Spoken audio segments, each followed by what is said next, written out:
رسول الله صلی الله علیه وسلم موږ ته یو طریقه ښودلې ده، یو عمل یې راته ښودلی چې کله موږ هغه وکړو انشاءالله د شپې د هر شر نه به الله زموږ کورونه زموږ ماشومان د الله محفوظ کړي، د هرې بیمارۍ نه به الله موږ محفوظ کړي. رسول الله صلی الله علیه وسلم فرمایي اذا استجنح اللیل، کله چې شپه شروع شي نو یو عمل تاسو دا وکړئ چې فکفوا صبیانکم، خپل ماشومان دننه کوئ. ماښام بانګ وشي بس ډاري خپل ماشومان راونیسئ، کورونو ته دننه کوئ. او فاذا ذهب ساعة، بیا چې یو ګنټه تېره شي فخلوهم، بیا یې بېرته ایله کوئ. ولې؟ فإن الشیاطین تنتشر حینئذ، ځکه شیطانان په دغه ټیم کې راخورېږي.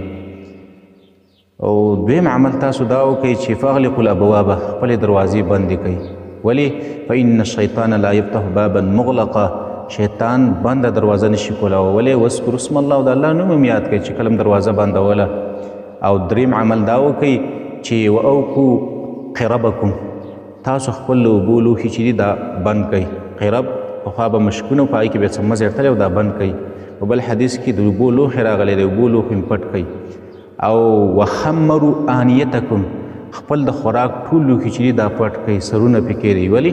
ځکه د اسمان نه چې څومره بیماریانې راځي نو که دا لوښي کولاو پراته په دې لوښي کې به هغه بیماریانې پرېوځي، بیا به تاسو هم بیماران شئ. او واذکروا اسم الله، د الله نوم یاد کړئ.